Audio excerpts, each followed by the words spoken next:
Friends, welcome to mam's teaching. आज के हमारे टपिकटा पैसिव भয়েসে আমরা জানি যখন আমরা ভয়েস চেঞ্জ করি তখন অ্যাক্টিভ থেকে প্যাসিভ, যখন প্যাসিভলি আমরা যাই তখন আমরা বাই এই যে প্রিপোজিশনটা এটা কিন্তু আমরা কম্পালসারি ব্যবহার করি, বাই ছাড়া প্যাসিভ হয়ে যায় না। কিন্তু এরকম কিছু ভার্বস আছে যাদের সাথে কিন্তু বাই আমরা ব্যবহার করতে পারি না, তখন আমরা কোথায় ব্যবহার করব? কখনো আমরা উইথ ব্যবহার করি, কখনো অ্যাট ব্যবহার করি, কখনো টু ব্যবহার করি, ইন ব্যবহার করি। চলো আজকে দেখে নেব কোথায় কোথায় আমরা অ্যাট, উইথ আর টু ব্যবহার করব। চলো দেখে নিই আমরা প্যাসিভ ভয়েসে আমরা কখন বাই ব্যবহার না করে টু, উইথ আর অ্যাট ব্যবহার করব। চলো দেখে নিই। মেনলি যখন আমরা কোথায় আমরা এই যে অ্যাট আর উইথটা ব্যবহার করি, যখন আমাদের কোনো মেন্টাল একটা মনের কোনো ফিলিংসের ব্যাপার থাকে, তখন আমরা খুব রেগে যাই বা খুব খুশি হই বা খুব স্যাটিসফাইড হই, ঠিক আছে? এই ধরনের দেখো ভার্বগুলো disappointed, surprised, pleased, amused, offended, alarmed, amazed, shocked etcetera etcetera. আরও কিছু ভার্বস আছে যেগুলোর সাথে আমরা অ্যাট আর উইথ ব্যবহার করতে পারি, সেখানে আমরা বাই ব্যবহার করি না। আরও চলো দেখে নিই, চলো কিছু এক্সাম্পল দেখি। Her behaviour irritated me, her behaviour irritated me. তাহলে এখানে আমরা কি দেখব? এখানে দেখো ইরিটেট মানে বিরক্ত হয়ে যাওয়া, তার মানে এটা আমাদের মনের সাথে জড়িত। এটা তাহলে কি লিখতে পারি? মি যেটা আমরা জানি প্যাসিভ ভয়েসে অবজেক্ট হয়ে যায় সাবজেক্ট আর সাবজেক্ট হয়ে যায় অবজেক্ট। চলো দেখে নিই। এখানে মি আছে, এখানে মেয়ের পরিবর্তে কি হয়ে যাবে? Subjective pronoun I. আর এখানে ইরিটেটেড অর্থাৎ এটা পাস্ট টেন্সে, behave irritated me, I was. আর ইরিটেটেড থার্ড ফর্ম যেটা প্যাসিভ ভয়েসে কম্পালসারি, সেটা ইরিটেটেডই হবে। I was irritated, I was irritated. এখানে কি হবে? বাই এর জায়গায় at. I was irritated at her behaviour, I was irritated at her behaviour. এখানে বস্তুবাচক বিহেভিয়ারটা কিন্তু অ্যাট আমরা কোথায় ব্যবহার করি? যখন কোনো বস্তু বিষয়ক ব্যাপারটা থাকে, যেখানে কোনো পার্সন থাকছে না, ওটা এখানে বিহেভিয়ারটা, ঠিক আছে? তাহলে কার কিসের জন্য আমরা ইরিটেটেড হই? তার ব্যবহারে। তাহলে at her behaviour. Understood? Ram's result pleased me, রামের রেজাল্ট আমাকে খুশি করেছিল। তাহলে এখানেও দেখো মি অবজেক্টিভ প্রোনাউন, এখানে হয়ে যাবে আই। I was pleased, এই প্লিজড এখানে পাস্ট টেন্সে যেটা থার্ড ফর্ম অফ প্লিজড, ঠিক আছে? তাহলে I was pleased আমরা জানি প্যাসিভ ভয়েসে সাবজেক্টের পরে according to tense wise verb হয়, ঠিক আছে? Be verb. তাহলে I was, যেহেতু এটা pleased, I was pleased at Ram's result হলো। তাহলে এখানে আমরা কোথায় একটা ব্যবহার করছি? যখন কোনো আমাদের মনের কোনো এখানে ব্যাপারটা থাকছে, মন মাইন্ড রিলেটেড, ঠিক আছে? হার ইলনেস শকড মি, তার অসুস্থতা আমাকে শকড করেছিল।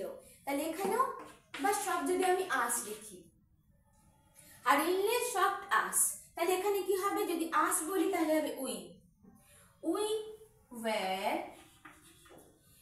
Shocked, we were shocked at her illness, at her illness। আর যদি মি হই তাহলে I was shocked at her illness। তাহলে বোঝাতে পারছি যে কোথায় আমরা বাই ব্যবহার না করে, বাই প্রিপোজিশনটা ব্যবহার না করে আমরা অ্যাট ব্যবহার করছি। Understood? our achievement surprised them, our achievement surprised them। they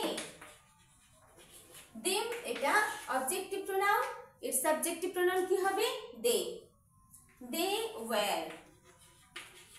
they were surprised, they were surprised at our achievements,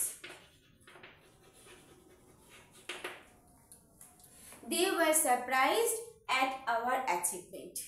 তাহলে বোঝাতে পারলাম যে কোথায় আমরা বাই ব্যবহার না করে অ্যাট ব্যবহার করব। আন্ডারস্টুড? নেক্সট দেখো কিছু সেন্টেন্স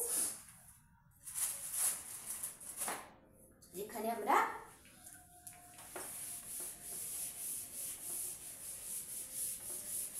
আমরা উইথ ব্যবহার করব। দেখো উইথ ব্যবহার করবো সেখানে যেখানে ধরো কোনো কিছু ফুলফিলনেসের ব্যাপারও আছে, চলো দেখে নিই। আচ্ছা, হার রেজাল্ট, আর এইরকম নয় যে আমরা যে ভার্বের সাথে অ্যাড ব্যবহার করছি সেখানে উইথ ব্যবহার করতে পারবো না, সেখানেও পারবো। I am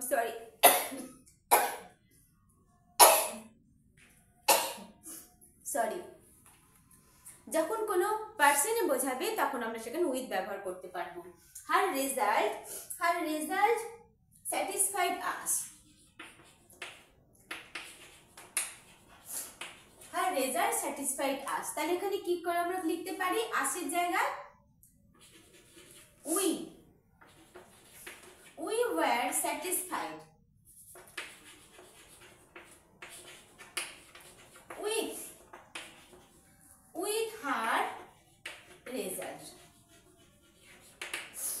her result, car result? তাহার রেজাল্টের জন্য with her result, এখানে আমরা with ব্যবহার করলাম। her result satisfied us, we R us এর জায়গায় এখানে অবজেক্টিভ প্রোনাউন, us এর জায়গায় কে হয়ে গেল? we subjective pronoun. we were satisfied, কেন were? এটা satisfied, ঠিক আছে, satisfied এর থার্ড ফর্মও satisfied। we were satisfied with her result। দেখো নেক্সট আর একটা দেখাই, green grass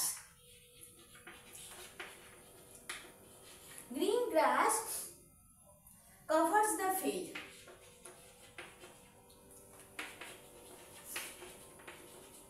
এখানে একটা ফুলফিলনেসের ব্যাপার আছে, তার মানে ঘাসটা পরিপূর্ণ, মাঠটা ফিল্ডটা গ্রিন গ্রাসে পরিপূর্ণ। তাহলে কি লিখতে পারি? the field was covered with the green grass। এখানে একটা ফুলফিলনেসের ব্যাপার, তখন আমরা কোন প্রিপোজিশন ব্যবহার করলাম? উইথ ব্যবহার করলাম।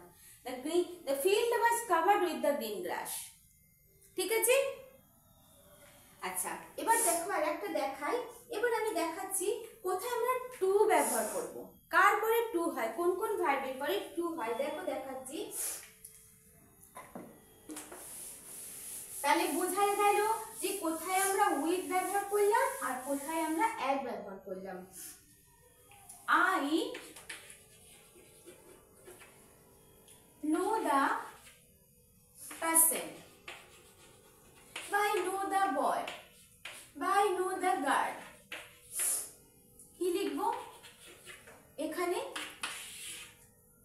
অবজেক্ট হয়ে যাবে সাবজেক্ট, the girl বা the boy is, এখানে known আছে, I know এটা প্রেজেন্ট টেন্সে আছে, তাহলে কি হবে? the girl is known, the girl is known to me, এখানে টু হয়ে গেল, ঠিক আছে। তাহলে আমরা কোথায় টুটা ব্যবহার করলাম? দেখো এই যে ভার্বটা নোনের পরে কখনো by I known to me, ঠিক আছে। নেক্সট দেখো আর একটা দেখাই, হি knows the girl, এখানে knows আছে কারণ কি he third person, the girl is known to him। তাহলে বুঝতে পারলাম যে আমরা কোথায় নোন টুটা ব্যবহার করছি। নেক্সট দেখো দেখাচ্ছি, যদি ম্যারিড টু, এই ভার্বের পরে টু, obliged,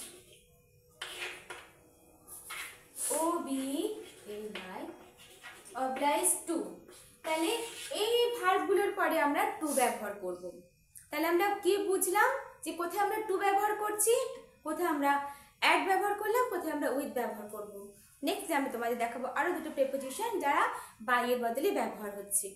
সিম্পল আমরা জানি সব সময় কিন্তু আমরা বাই ব্যবহার করি। চলো তোমাদেরকে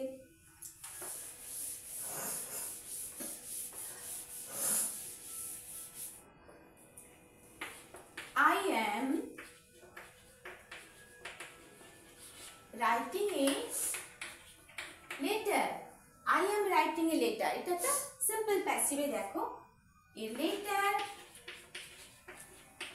ইজ, কেন এখানে আছে রাইটিংটা হচ্ছে I am writing, present continuous টেন্সে আছে, তো আমাদের প্যাসিভও কন্টিনিউয়াস টেন্স করতে হবে।